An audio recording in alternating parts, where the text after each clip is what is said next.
Nous voici au Plaza, qui est un site assez extraordinaire, un cinéma genevois qui a été construit dans les années 50. Peu de choses vont pouvoir être transformées, la plupart des choses doivent être conservées, notamment ces magnifiques cadres en aluminium. On a ces grands escaliers aussi d'accès, tous ces éléments-là vont bien sûr être conservés. Mais on a dû modéliser complètement la structure acier-aluminium du bâtiment pour voir ce qu'on peut faire au niveau des travaux et voir dans quelle mesure on peut renforcer sans dénaturer complètement le bâtiment. Il faut peut-être aller sur le balcon. Une vue magnifique. Ce que l'on va réaliser, c'est en sous-sol une salle immersive, donc hyper technologique, avec une rampe d'accès pour créer un espace complètement moderne sous le cinéma actuel. On va même d'ailleurs construire une boîte dans la boîte pour pas que quand on fait les travaux, on puisse faire des dégâts sur la structure existante du cinéma.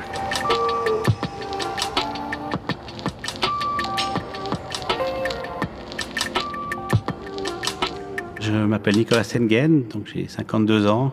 Je suis un des associés du bureau EDMS depuis déjà 18 ans. Je m'occupe beaucoup de structures, notamment de transformation. C'est d'ailleurs le sujet du jour.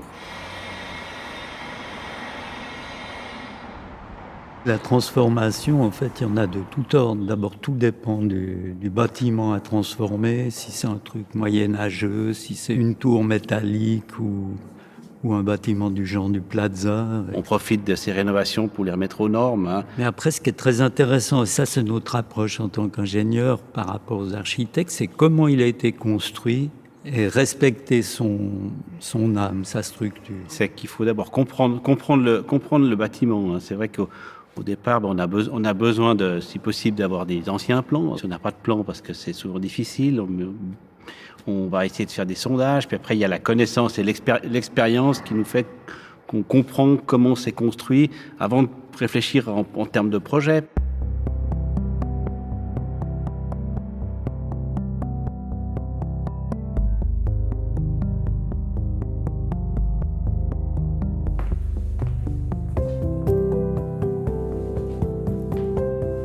Je m'appelle Solène Tossa. Je suis ingénieure civile chez EDMS depuis 2013, donc ça fait maintenant 9 ans. J'ai très tôt voulu être ingénieure. Quand j'étais très jeune, j'ai d'abord pensé à l'architecture. Et puis finalement, je me suis très vite rendu compte que ce qui m'intéressait à l'école, c'était les maths, la physique. Et que finalement, c'était plus le côté de l'exploit de la construction qui m'intéressait, plutôt que d'être en première ligne et d'avoir la responsabilité de la conception générale du bâtiment. En transformation, les variantes s'éliminent très vite d'elles-mêmes, justement parce que c'est le bâtiment existant, c'est la résistance des fondations, c'est les limites de ce qui a été construit qui font que la variante, elle se détermine d'elle-même au final. Pour cerner vraiment l'esprit du bâtiment, il faut aller dans la structure. Après, si c'est un bâtiment en pierre, en boulet, en maillerie ou tous ces trucs-là, c'est encore une autre approche. À chaque fois, il faut reprendre les choses de la base du bâti. Je parlais tout à l'heure avec Nicolas, mais les archives, donc l'ancien arsenal, c'est remarquable comme structure. Mais il faut être ingénieur pour se rendre compte. Il y a très peu de béton, c'est une structure métallique avec des petits boutins en briques. C'est hallucinant. Et la structure métallique, on ne sait plus la faire.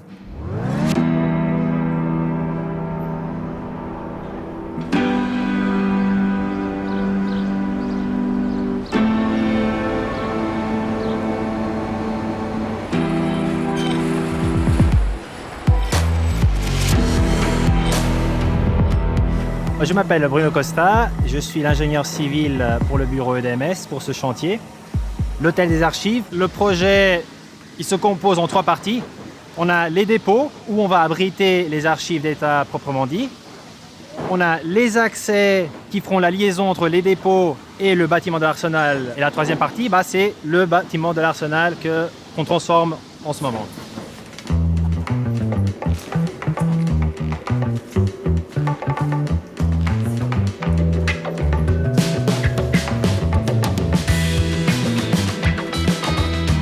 Bonjour messieurs, bonjour mesdames.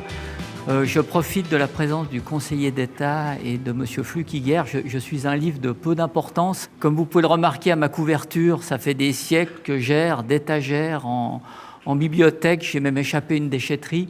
Donc je sais qu'il y a des kilomètres de réserve et je demande l'asile au bâtiment des archives. Et si je pouvais avoir une réponse immédiate, je me retirerais sans bruit. Il est accordé. Merci beaucoup.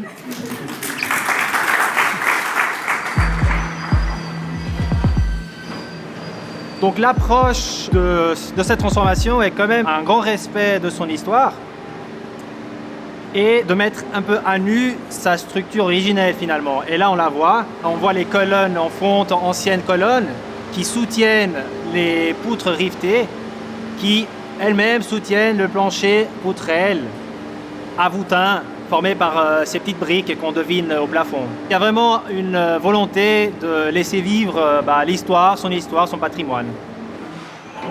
À la base du projet, il n'était pas prévu de laisser les briques en fait à nu. Il était prévu de les cacher finalement. Et c'est au cours de la transformation, quand tout le monde a vu le bel aspect qu'elles ont, tout le monde s'est dit que ce serait quand même une bonne idée de laisser visible, une fois de plus, l'historique du bâtiment, laisser vivre dans les zones nobles, notamment dans les zones de consultation, où là, il y a un peu cette ambiance.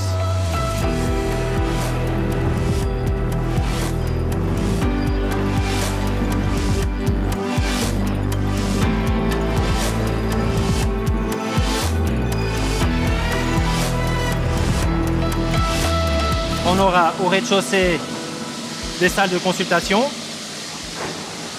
Au premier étage, des bureaux dédiés à l'État, locatifs à l'État. Et au comble, on aura la compagnie 1602 qui va reprendre les locaux. Donc là, on arrive au noyau central, soumis à une lourde transformation. Là, on a démoli des dalles et on refait des nouvelles dalles pour stabiliser le bâtiment, mais aussi trouver les bons niveaux. Donc il y a des problématiques de niveau fini et puis là, on cherche les solutions. La complexité, c'est toujours les inconnus qu'on a parce que, évidemment, dans ce genre de bâtiment, on a rarement des plans d'exécution et donc on peut difficilement se baser sur quelque chose de documenté, finalement. Donc il y a un gros travail de sondage à faire. Il y a aussi la question de la mise en conformité, c'est-à-dire que maintenant les normes sont clairement plus exigeantes.